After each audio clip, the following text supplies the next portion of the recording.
और ऐसे में बड़े सवाल, जाति जनगणना का होगा असर, विपक्ष की प्लानिंग भी असर। बिहार चुनाव से पहले हो गया खेल, विपक्ष के सारे ताव हुए फेल। वोटर्स को लुभाने का खत्म क्लेश, क्या करेंगे राहुल अखिलेश। कास्ट सेंसस पर पलटीबाजी, सरकार के फैसले से विपक्ष राजी। जाति जनगणना पर कांग्रेस का दोहरा चरित्र, सियासत का ये कैसा चित्र। हालांकि मेहमानों से चर्चा करें उससे पहले सीएम योगी ने सोशल मीडिया प्लेटफॉर्म एक्स पर क्या कुछ लिखा है वो बता देते हैं।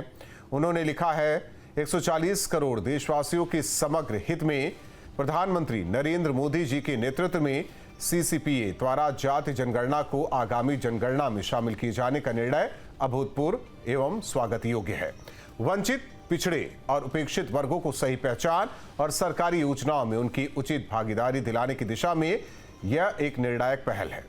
आदरणीय प्रधानमंत्री का हार्दिक आभार, जिनके नेतृत्व में भाजपा सरकार ने सामाजिक न्याय और डेटा आधारित सुशासन को वास्तविकता में बदलने का यह ऐतिहासिक निर्णय लिया है। तो सीएम योगी ने ट्वीट किया है इस फैसले के बाद। और हमारे साथ मेहमान जुड़े हैं। सबसे पहले परिचय करा दे, एसएन सिंह जी प्रवक्ता बीजेपी, अखिलेश कटियार जी प्रवक्ता समाजवादी पार्टी, इकबाल अहमद जी प्रवक्ता कांग्रेस। आप तीनों मेहमानों का स्वागत है। ये बड़ा फैसला है एसएन सिंह जी, आपकी सरकार या कहे एनडीए सरकार ने लिया है। अब ये कहा जा रहा है कि ये तो विपक्ष के दबाव में, राहुल गांधी अगर अमेरिका में ना बोलते तो यहां केंद्र सरकार ये बड़ा फैसला ले नहीं पाती। नहीं, देखिए, पहले तो आपके चैनल के माध्यम से समस्त देशवासियों के तरफ से आदरणीय प्रधानमंत्री जी को तहे दिल से बहुत बहुत धन्यवाद। दूसरी बात, विपक्ष के आरोप का तो विपक्ष को आरोप लगाना चाहिए, आरोप लगाते रहना चाहिए, लेकिन ये बताते रहना चाहिए कि भैया आपकी सहयोगी की सरकार रही केंद्र में बहुत लंबे समय तक, कांग्रेस की भी सरकार रही, आप दबाव बनाते हैं और काम कर नहीं पाते। जहां दबाव बनाने की आवश्यकता ही नहीं थी, आप सत्ता में 70 साल रहे भाई, कभी जाति जनगणना किए हो तो बता दीजिए। आजादी के बाद एक बार टूटी फूटी जनगणना भी किए जिसमें 8 करोड़ गलतियां पा गए और खुद ही बैकफुट पर आ गए। तो मुझे लगता है कि ये भारत की जनता की जीत है, ये आदरणीय प्रधानमंत्री जी के कुशल नेतृत्व की जीत है, आदरणीय प्रधानमंत्री जी के निर्णय की जीत है और उनके सहयोगियों की जीत है। इसमें तो मुझे नहीं लगता है कि विपक्ष की कहीं से कोई जीत है, पहली बात। दूसरी बात मैं कहूंगा कि आप देखे होंगे बिहार में जब जाति जनगणना हो रहा था उस समय भी जो है एनडीए वहां पे समर्थन की, भारतीय जनता पार्टी ने समर्थन किया, हमारी सहयोगी जो पार्टियां थी उसने भी समर्थन किया। तो आज जो ये जाति जनगणना का निर्णय लिया गया है, ये समाज के हित में लिया गया है, देश के हित में लिया गया है, राष्ट्र के हित में लिया गया है। नहीं तो ये परिवार वाली पार्टियों को दूसरी जातियों से क्या मतलब है, परिवार से मतलब है। समाजवादी पार्टी के प्रवक्ता यहाँ बैठे होंगे, उनसे पूछिए 10 साल केंद्र में वो कांग्रेस को समर्थित सरकार चलाए, एक जनगणना का आंकड़ा भी आया था उसको भी प्रस्तुत नहीं किए। उत्तर प्रदेश में उनकी 4 बार सरकारें रही, अगर कुछ जाति जनगणना के बारे में एक शब्द बोले हो, वो बोलते नहीं है लेकिन कहते हैं हम दबाव बनाते हैं। ये जानिए कि आदरणीय प्रधानमंत्री जी दबाव में कार्य नहीं करते हैं। मोदी जी तो कहते हैं जिसको कोई नहीं पूछता है उसको मोदी पूछता है। और आज तक के जितने निर्णय हुए हैं राहुल जी, आप देखिए, आदरणीय प्रधानमंत्री जी ने देश हित में लिया, राष्ट्र हित में लिया। इतना ज्यादा आवास देने का कार्य प्रधानमंत्री जी करते हैं, उजाला देने का कार्य प्रधानमंत्री नहीं। विपक्ष का एक सवाल भी है सिंह जी, करते हैं। विपक्ष का एक सवाल है कि कभी कभी आप लोग विरोध करते थे, आज कैसे इतना सकारात्मक कदम उठा लिया गया, वो बातें समझ में नहीं आ रही है, खासकर विपक्ष को। राहुल जी, अच्छी बात है, विरोध कौन करने का कार्य किया? वो प्रधानमंत्री आदरणीय राजीव गांधी जी जो कहते थे इससे बुद्धू पैदा होंगे, वो भारतीय जनता पार्टी के नहीं थे, वो कांग्रेस के थे और समाजवादी पार्टी के सहयोगी थे। वो जवाहरलाल नेहरू जी, वो इंदिरा गांधी जी जो खड़े होकर संसद में इसका विरोध करती थी, विरोध भारतीय जनता पार्टी ने कभी नहीं किया। मैं जिम्मेदारी से कहना चाहूंगा 2021 में भी जाति जनगणना की चर्चा हुई, भारतीय जनता पार्टी ने कहा, कौन मना किया है? क्योंकि उस समय कोरोना कालखंड आ गया था, उसके बाद बिहार में हुआ, हमने समर्थन किया।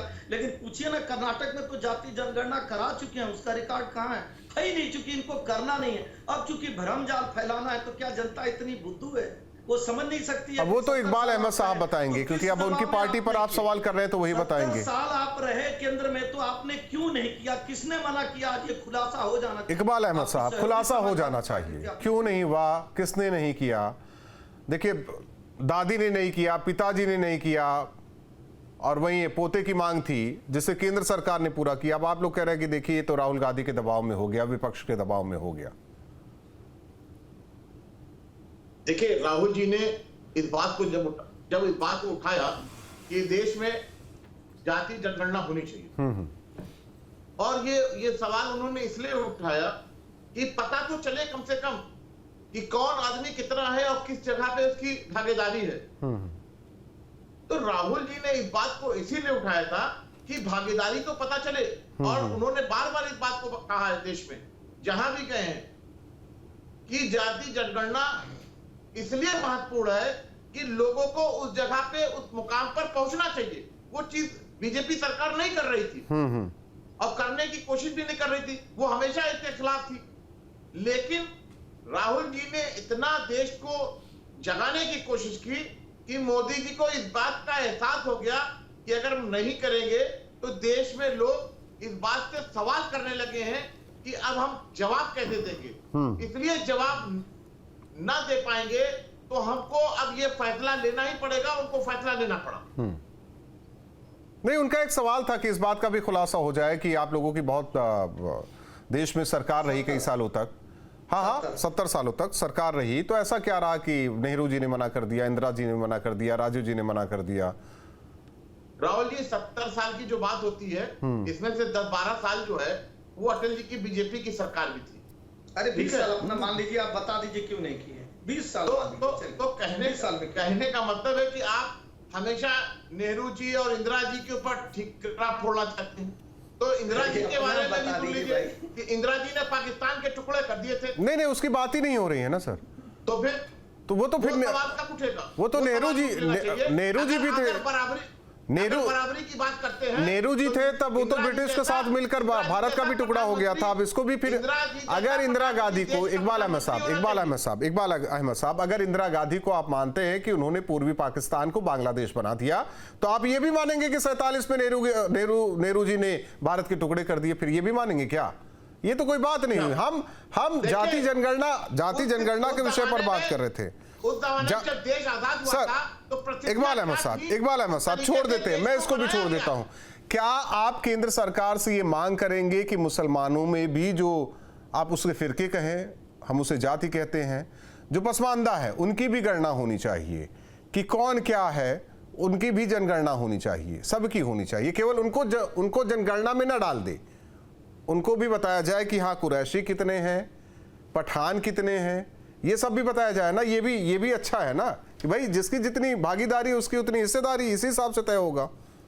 इकबाल साहब, भाई मुसलमान में ये तो बीजेपी ने शुरू कर दिया है, पसमंदा, कुरैशी और ये सारी चीजें।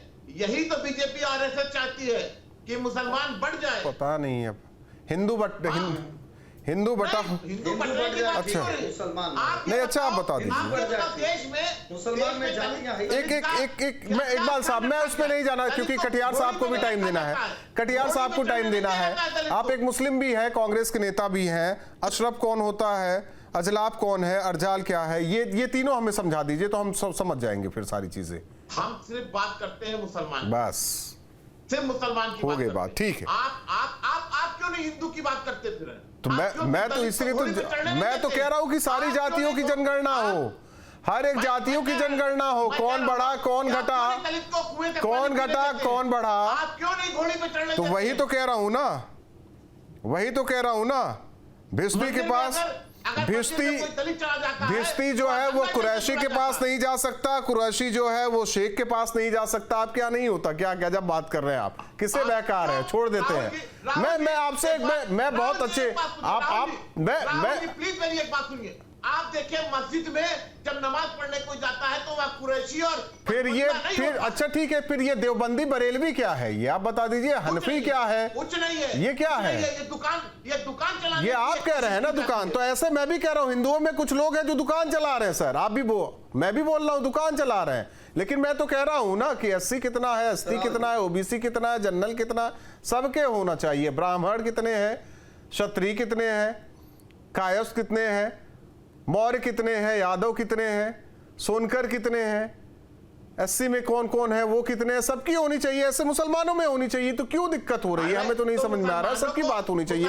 अखिलेश कटियार जी, सवाल इस बात को लेकर, समाजवाद भी तो यही कहता है, अगर मैं बात करूं तो मैं सबकी बात करूं, मैं इसमें धर्म अब नहीं ढूंढना है, अब हमें तो ढूंढना है कि किसकी कितनी भाई संख्या है और किस स्तर पर है। अब तो ये बात होनी चाहिए, अब तो आगे की बात होनी चाहिए।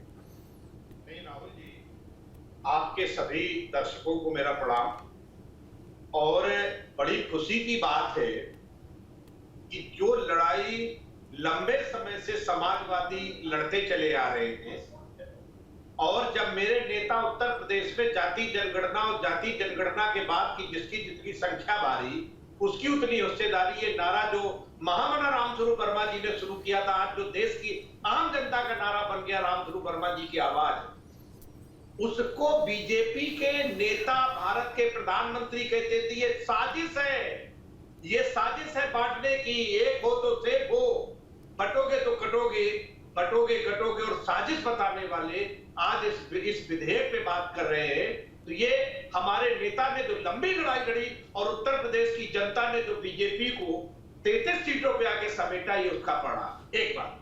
दूसरी बात, राजपूत जी सितंबर 2011 में सुप्रीम कोर्ट ऑफ इंडिया के अंदर ये सिंह साहब बैठे हैं, ये जवाब देंगे, आपने हलफनामा देके कहा था ये बहुत मुश्किल है, बड़ा जटिल काम है, नहीं किया जा सकता है। वो 2021 की बात है, सितंबर 2021 है, उसका क्या हुआ? और तीसरी बात, अगर आपकी नियत थी कि आप जाति जनगणना कराना चाहते थे तो 1500 से सेंसस का जो बजट है इस सरकार में 1500 से घटा के आपने 570 करोड़ कर दिया है। तो ये जो नियत है आपकी। और चौथा एक सवाल है मेरा सिंह साहब से कि जो बिहार में जो वहां की सरकार ने दिया था 75% तक का रिजर्वेशन, और जिसको आपने सुप्रीम कोर्ट में लाके रोक दिया है, क्या 9वीं अनुसूची में डाल के वहां का न्याय देंगे आप? तो आप बताते चलिए अखिलेश कटियार जी, आप ये भी बताते चलिए कि भाई सुप्रीम कोर्ट ने भी तो कह दिया है कि आप 50 से ज्यादा जा ही नहीं सकते, तो वो फिर कहां जायज है? इतना आसानी का जजमेंट, अरे एक जजमेंट से पूरे देश को तय कर दो क्या? तमिलनाडु में रिजर्वेशन मिल रहा है ना, 9वीं अनुसूची में डालिए, बात आगे बढ़ा दीजिए। ये जो किसी ने एक कलम से लिख दिया जाए और देश के पिछड़ों का आज 70 करोड़ 60 करोड़ पिछड़ों की आबादी एक कलम से रोक देंगे, आप उनका हक मार देंगे? तो मेरा जानना यह है। नहीं तो आप देखिए, अगर आप समाजवाद की बात करते हैं अखिलेश कटियार जी, अगर एक ओबीसी वर्ग गरीब है, असहाय है, उसे आरक्षण देंगे, या एक ओबीसी वर्ग ऐसा है कि जिसका पूरा परिवार राजनीति में हो, करोड़ों की संपदा हो, बच्चे अच्छे स्कूल में पढ़ते हो, उसको भी जरूरी है क्या? राहुल जी, आप बड़े पत्रकार नहीं, मैं पूछ रहा हूं आपसे, बस एक छोटा सा सवाल है। जवाब तो लीजिए। सवाल किया है तो रिजर्वेशन क्या है? कोई बेरोजगारी और गरीबी और अमीरी का हटाने का उन्मूलन का कार्यक्रम नहीं है ये। सामाजिक समरसता का एक रास्ता है, मैं कहूं एक सामाजिक मैं कह रहा हूं ना, समाज में बराबरी का दर्जा मिल सके, यही रास्ता है ना। गलत बात है ये असंवैधानिक बात है जो हम कर रहे हैं। संविधान में क्या लिखा है? संविधान में लिखा है जो सामाजिक और शैक्षणिक तौर पे अच्छा समाज पीछे रह गया है, हाँ, उसको समाज की मुख्य धारा में शामिल करने, तो वही तो हुआ ना सामाजिक, भाई वही तो हुआ ना सामाजिक समानता। सामाजिक समानता उसे ही कहते हैं, और क्या कहते हैं? आप कैसे बात करें? सामाजिक समानता तो बड़े पत्रकार हो, सामाजिक समानता जाति जो भेद है, बोलने चलने उठने बैठने खान, तो वही मेरा जो सवाल था, आप दूसरी तरफ ले गए। मेरा एक सवाल था जो आप बता रहे थे, आरक्षण पर आप चले गए, मैं तो वही कह रहा था ना, एक ओबीसी वर्ग ऐसा उसी सेम जाति का, वो बैठा हुआ है खेत के किनारे और एक मर्सिडीज से टहल रहा है, तो ये एक तो मुख्य धारा से जुड़ गया, लेकिन जो मुख्य धारा से जुड़ गया उससे चाहिए भी, उसे लेते भी रहना है। उसका विश्लेषण कभी आप लोगों ने कराया या करने की कोशिश की? मैंने उसी का जवाब दिया राहुल जी कि आर्थिक संपन्नता और विपन्नता को रिजर्वेशन से जोड़ना ये देश के साथ गलत है, ये संविधान को गलत तरीके से डिफाइन करना है। मैं एक दिन पढ़ रहा था ना सर, जो लिखा है संविधान में, जो लिखा है राहुल जी सुन लीजिए बात, हाँ, कि जो सामाजिक और शैक्षणिक तौर पे जो जातियां हजारों साल से मैं अखिलेश जी मैं पढ़ रहा था, ऐसे ही सामाजिक बातचीत हो रही थी, उसमें गया इंसान अपने अपने तरीके से देखने के लिए, तो उसे समझ में आया कि कास्ट का नहीं, यहां क्लास का फर्क है। नहीं आप नहीं मानेंगे, मैं बता रहा हूं ना, आप नहीं मानेंगे, छोड़ देते हैं, मैं छोड़ देता हूं, मैं छोड़ देता हूं, उसको छोड़ दीजिए ना।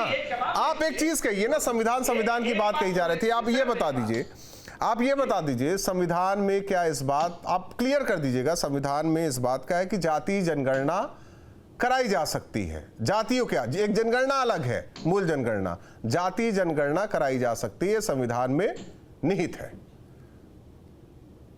राहुल जी, आपने जो क्लास की बात की, पहले मैं उसे क्लियर कर दूं, यहां पे जो आईपीएस एक दूल्हा था, उसे गांव में घोड़ी से उतार के उसके साथ बदतमीजी की गई और पुलिस ने जाके शादी कराई। ये गरीबी अमीरी का मामला नहीं है, ये सामाजिक गैर बराबरी का मामला है, उसको दूर करने के लिए रिजर्वेशन में ये प्रावधान दिया गया था। दूसरी बात ये 2011 में कांग्रेस ने ये गलती की है, हम इस बात को भूलते हैं। 2011 में जो जाति, चलिए अच्छा हुआ, कम से कम इकबाल अहमद जी की पार्टी के बारे में तो आपने बोला जो उन्होंने गलत किया, ये अच्छी बात है, लेकिन आपने मेरे सवालों का जवाब नहीं दिया। जाति जनगणना संविधान के हिसाब से संविधान में निहित है, मूल जनगणना तो समझ में आ रहा है, जाति जनगणना ये भी क्लियर करते चलिए ना आप लोग। जाति जनगणना, क्योंकि समाज जैसे जैसे लोकतंत्र मजबूत होगा, लोकतंत्र परिपक्व होगा, तो सबकी हिस्सेदारी, बात सही, मैं समझ गया। अब तक संविधान खतरे में था, आपके इस फैसले से संविधान मजबूत हो गया। एहसन सिंह जी, अब क्या कहिए आप लोग। राहुल जी बड़ी हंसी आ रही। राहुल जी, दो चीजें हमने पूछा, भाई आज किसकी सरकार है? भारतीय जनता पार्टी की। निर्णय कौन सी सरकार ले रही है? भारतीय जनता पार्टी। कितने दिन सरकार चली है? 10 साल की सरकार में बड़े बड़े फैसले लिए जाते हैं। जो 50 साल, 40 साल, 60 साल एक व्यक्ति पर 20 साल करे, 20 साल मान लीजिए, वो निर्णय नहीं ले पा रहे हैं और बता नहीं पा रहे हैं कि क्यों नहीं किए। सहयोग के रूप में समाजवादी पार्टी की, मैं समाजवादी पार्टी और नमाजवादी पार्टी दोनों से पूछना चाहूंगा, और एक चीज आज आपके चैनल के माध्यम से क्लियर हो जाना चाहिए, संविधान में नहीं लिखा है धर्म पे आधारित आरक्षण। क्या समाजवादी पार्टी बैठे हैं और नमाजवादी पार्टी प्रवक्ता भी बैठे हैं, उन्होंने कहा हमारे यहाँ जाति नहीं है, तो क्या मुसलमानों को जाति पे आधारित जो आरक्षण की मिलता है सर? मिलता है। 15 मुस्लिम जातियां एससी दर्जा उन्हें मिली है, कुछ को ओबीसी। प्रवक्ता भी बताएंगे कि कर्नाटक में, तमिलनाडु में, तेलंगाना में, यहाँ तक कि पश्चिम बंगाल में 4 जगह जाति पे आधारित उनको जातियों में कन्वर्ट करके उनको आरक्षण देने का कार्य किया गया, जो संविधान में है ही नहीं। दरअसल होता क्या है राहुल जी, समाजवादी पार्टी को तो संविधान समझ में ही नहीं आता। उसका संविधान केवल क्या है, जो जमीन सरकारी है वो जमीन हमारी है, चैनलों पर बैठ जाइए, एंकर न माने तो कहिए हमारी सरकार। नहीं, छोड़ दे उसके, नहीं, आप जिस पे आए एहसन सिंह जी उस पर बात कीजिए। मैं विषय पे तो बात कर रहा हूँ राहुल जी। मैं दो सवाल पूछा, ये जो 33 सीटें आई हैं यूपी में, पूछिए संविधान में धर्म पे आधारित, सीधी बात, संविधान में धर्म पे आधारित आरक्षण है कि नहीं? अगर संविधान में धर्म पे आधारित आरक्षण नहीं है, क्या समाजवादी पार्टी इस बात का मांग करती है कि मुसलमानों को आरक्षण नहीं मिलना चाहिए, हाँ या ना? एक चीज राहुल जी पूछ लीजिए, आपका डिबेट यहीं से क्लियर हो जाएगा। दूसरा, हमारे मुस्लिम प्रवक्ता भी बैठे हैं और कांग्रेस के भी प्रवक्ता हैं, ये बताएं हैं कि जब मुसलमानों में जाति नहीं है तो इनको तो जाति आधारित आरक्षण चाहिए नहीं? ओबीसी का भी मिलता है, एससी का भी मिलता है। अरे जाति है ही नहीं है तो काहे को ओबीसी, काहे मिलता तो है सर, तो पूछ लीजिए। तो इसीलिए तो कह रहा हूं, ये मना कर दें आज के बाद की नहीं चाहिए, मुसलमानों में तो कोई जाति नहीं है, केवल एक धर्म है, और धर्म पे आधारित आरक्षण की, और उनकी गणना भी नहीं होनी चाहिए, मूल गणना में उन्हें रखिए। वो बोले वो तो फर्जी दुकान है, कुछ लोग दुकान करके बैठे, हमारे में कहां जाति होती है? जाति पे आधारित आरक्षण चाहिए, रिजर्वेशन चाहिए, लेकिन जाति है नहीं भैया। धर्म पे आधारित आरक्षण चाहिए, लेकिन विनय कटियार जी को जरूर बताइएगा। अखिलेश कटियार है, ठीक, अखिलेश कटियार जी, धर्म पे आधारित एक देश बन चुका है, धर्म पे आधारित भारत में न कोई इंस्टीट्यूशन नहीं। देखिए, मुद्दा अच्छा है, चर्चा लंबी खिंच सकती है, लेकिन माफी भी चाहते हैं क्योंकि वक्त कम है। बहुत बहुत धन्यवाद आप तीनों मेहमानों का हमारे साथ जुड़ने के लिए। विपक्षी दल लगातार, इससे पहले अगर देखा जाए लोकसभा चुनाव में जाति जनगणना की मांग करते दिखे, चाहे उसमें समाजवादी पार्टी हो, कांग्रेस हो, तमाम विपक्षी दल, लेकिन अंततः जिस तरीके से केंद्र सरकार का यह बड़ा फैसला, विपक्ष कह रहा है कि हमारे दबाव में केंद्र सरकार झुक गई, इसलिए बड़ा फैसला लेना पड़ा। केंद्र सरकार का कहना है कि सामाजिक समानता बनी रहे, इसलिए भी यह फैसला जरूरी है। और देखना होगा कि कुछ राज्यों में चुनाव है और साथ ही साथ आगामी सियासत जो होने वाली है इस पर, उसे लेकर क्या कुछ असर पड़ता है। दो टुक में इतना ही।